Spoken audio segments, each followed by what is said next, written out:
Hi guys, இந்த வீடியோவை sponsor பண்ணுறது பைமோட் அப்படின்ற ஒரு ஆன்லைன் ஷாப்பிங் பிளாட்ஃபார்ம். ஆன்லைனில் எவ்வளவோ ஆன்லைன் ஷாப்பிங் வெப்சைட் இருந்தாலுமே கூட இந்த பைமோட் ஆன்லைன் ஷாப்பிங்கில் இருக்க பெனிஃபிட் என்னென்னா, நம்ம அன்றாட யூஸ் பண்ணுற எல்லா ப்ராடக்ட்டுமே ரொம்ப கம்மியான ப்ரைஸ்லேயே நமக்கு கொடுத்துட்ருக்காங்க. நீங்கள் உங்கள் வீட்டுக்கு வாங்குகிற டெய்லி கன்சியூம் ப்ராடக்ட்டுக்கு மந்த்லி எக்ஸ்பென்ஸ் ரொம்ப அதிகமாக வருதுன்னு நினச்சிங்கன்னா, இந்த பைமோட் ஆன்லைன் ஷாப்பிங் ஆப்பை இன்ஸ்டால் பண்ணுங்கள். இந்த ஆப்பில் உங்களுக்கு தேவையான ப்ராடக்டை பர்ச்சேஸ் பண்ணுங்கள். எப்படி நீங்கள் பர்ச்சேஸ் பண்ணுறதால உங்கள் வீட்டுக்காக செலவு பண்ணுற டெய்லி கன்சம்ஷன் எக்ஸ்பென்சஸ் கண்டிப்பாக குறையிறத நீங்களே தெரிஞ்சுக்கலாம். கிபி 17ஆம் நூற்றாண்டிலேயே வாணிபம் செய்கிறதுக்காக நம்ம நாட்டுக்கு வந்த ஆங்கிலேயர்கள் நம்மக்கிட்ட இருந்த ஒற்றுமையின்மையை பயன்படுத்தி நம்மளையே ஆட்சி செய்ய ஆரம்பித்தாங்க. கிட்டத்தட்ட 200 ஆண்டுகளாக பிரிட்டிஷ் ராஜ்யத்துக்கு கட்டுப்பாட்டில் தான் நம்ம இருந்தோம். இது எல்லாருக்குமே தெரிஞ்ச விஷயந்தான். அந்த காலத்தில் நம்மளை அடிமைப்படுத்தி மட்டும்தான் வச்சுருந்தாங்கன்னா இல்லை, பல நன்மையும் பண்ணியிருக்காங்க. இதில் சில விஷயத்தை பற்றி இந்த வீடியோவில் பார்க்கலாம். பிரிட்டிஷ் ராஜ்யத்துக்கு முன்னாடி இப்போ இருக்கிற மாதிரி ஒரு இந்தியா இல்லைன்னு தான் சொல்லணும். அதாவது பல சமஸ்தானங்களாக பிரிஞ்சு ஒவ்வொரு சமஸ்தானங்களாக தனக்குன்னு தனித்தனியாக சட்டத்திட்டங்களோட ஆங்கிலேய ஆட்சி நடத்திக்கிட்டு இருந்தாங்க. கிட்டத்தட்ட 584 சமஸ்தானங்கள் நம்ம இந்தியாவில் இருந்ததாக சொல்லப்படுது. ஆனால் பிரிட்டிஷ் ராஜ்யத்தில் இந்த நிலைமை டோட்டலாக மாறிடுச்சுன்னு தான் சொல்லணும். காரணம், துண்டு துண்டாக இருந்த இந்துஸ்தானை ஒருங்கிணைக்க தொடங்குறாங்க. ஒட்டுமொத்த இந்துஸ்தானத்துக்கும் ஒரே மாதிரியான சட்டத்திட்டத்தை பண்ணுறாங்க பிரிட்டிஷ் அரசாங்கம். இந்தியான்ற நாடு அப்போ தான் உருவானுச்சு. அப்போதைய இந்திய நாட்டின் தலைநகரமாக கல்கத்தா வச்சுருந்தாங்க பிரிட்டிஷ் அரசாங்கம்.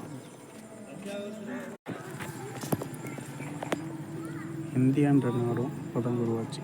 அப்போதைய இந்திய நாட்டின் தலைநகரமாக கல்கத்தா வச்சுருந்தாங்க பிரிட்டிஷ் அரசாங்கம். ஆனால் அவங்களோட இந்த ஒருங்கிணைக்கிற செயல்பாடு பிற்காலத்தில் அவங்களுக்கு எதிராக மாறும்னு அவங்க நினைக்கல. பிரிஞ்சு இருந்த இந்தியாவை ஒருங்கிணைத்த பிறகு தான் ஒற்றுமையை எதிர்க்க தொடங்குறாங்க பிரிட்டிஷ் அரசாங்கத்தை. எது எப்படியோ இந்தியா ஒரு நாடாக மாறுறது பிரிட்டிஷ் ராஜ்யத்தால் தான். ரயில்வே பிரிட்டிஷ்காரன் இந்தியாவுக்கு அறிமுகப்படுத்தின ஒரு அற்புதமான விஷயந்தான் இந்த ரயில்வேஸ். பிரிட்டிஷ் நம்ம நாட்டுக்கு வந்தது வியாபாரத்துக்காக. ரயில்வேஸ் நம்ம நாட்டுக்கு வந்து அந்த வியாபாரத்தை வேகப்படுத்துறதுக்காக. எப்படின்னா, இந்தியாவோட ரயில்வே ஃபெசிலிட்டிஸ் பிரிட்டிஷோட வியாபாரத்துக்கு கொஞ்சம் கூட ஒத்து வரலை. எல்லா அதிகாரமும் அவங்கக்கிட்ட இருந்த போதிலும் வியாபாரம் மட்டும் நாளுக்கு நாள் ஸ்லோவாகிட்டே இருந்துச்சு.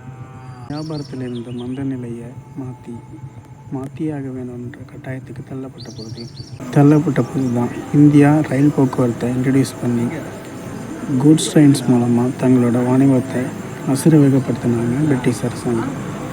கிபி 1853ஆம் ஆண்டு ஏப்ரல் 16ஆம் நாள் பாம்பே டு தானே இந்தியாவோட முதல் பேசஞ்சர் ட்ரெயின் இயக்கப்படுது. இந்தியாவுக்கு ரயில்வே இன்ட்ரடியூஸ் பண்ணது யாருன்னா, அப்போதைய கவர்னர் ஜெனரலான டல்ஹௌசி பிரபு தான். ஃபாதர் ஆஃப் இந்தியன் ரயில்வேன்னு அழைக்கப்படுறதுமே டல்ஹௌசி பிரபு தான். மிகப்பெரிய ரயில்வே நெட்வொர்க் லிஸ்ட்டில் இன்றைய நாளில் இங்கிலாந்து கூட 18வது இடத்துல தான் இருக்குது. ஆனால் நம்ம 4வது இடத்துல இருக்கோம். எது எப்படியோ இந்தியாவுக்கு இந்த அற்புதமான ரயில்வே நெட்வொர்க் கிடைச்சது பிரிட்டிஷால் தான். சதி இந்தியாவோட பல கருப்பு பக்கங்கள் ஒன்று தான் இந்த சதி. அதுவும் பெண்களுக்கு இழைக்கப்பட்ட அநீதிகளில் ரொம்பவும் கொடுமையானது இந்த சதி. சமஸ்கிருத வார்த்தையான அஸ்தி என்ற வார்த்தையிலிருந்து தான் பிற்காலத்தில் சதின்னு மாறிச்சு. அந்த வார்த்தைக்கான அர்த்தம் அவள் தூய்மையானவள், இல்லைன்னா அவள் உண்மையானவள் கூட சொல்லலாம். அதாவது தன்னுடைய கணவனை இழந்த பெண்கள் தன்னோட கணவனை எரிக்கும்போது தானும் அந்த நெருப்போட எரிஞ்சு சாகிறது தான் இந்த சதி. இதன் மூலமாக தான் அந்த பெண்கள் எந்த அளவுக்கு உண்மையாக இருந்தாங்கன்றதை நிரூபிக்க முடியும்னு ஒரு மூட நம்பிக்கையோடு கொண்டிருந்தாங்க நம்ம இந்திய மக்கள். வெஸ்ட் பெங்காலில் இந்த நடைமுறை ரொம்பவே தீவிரமாக இருந்துச்சு. இப்போ ஒரு மூட நம்பிக்கையை ஒழிச்சது வில்லியம் பெண்டிங் பிரபு காலத்தில் தான். 1829ஆம் ஆண்டு சதி தடை திட்டத்தை நிறைவேற்றினார். இது எப்படியோ சதின்ற கொடுமையான செயல் ஒழிஞ்சது பிரிட்டிஷ் ராஜ்யத்தால் தான். அடுத்து எஜுகேஷன். பிரிட்டிஷ் ராஜ்யத்துக்கு முன்னாடி நம்ம நாட்டில் எஜுகேஷனே இல்லையானா இருந்துச்சு. ஆனால் அது ஒரு குறிப்பிட்ட வகுப்பாருக்கு மட்டுமே இருக்கிற மாதிரி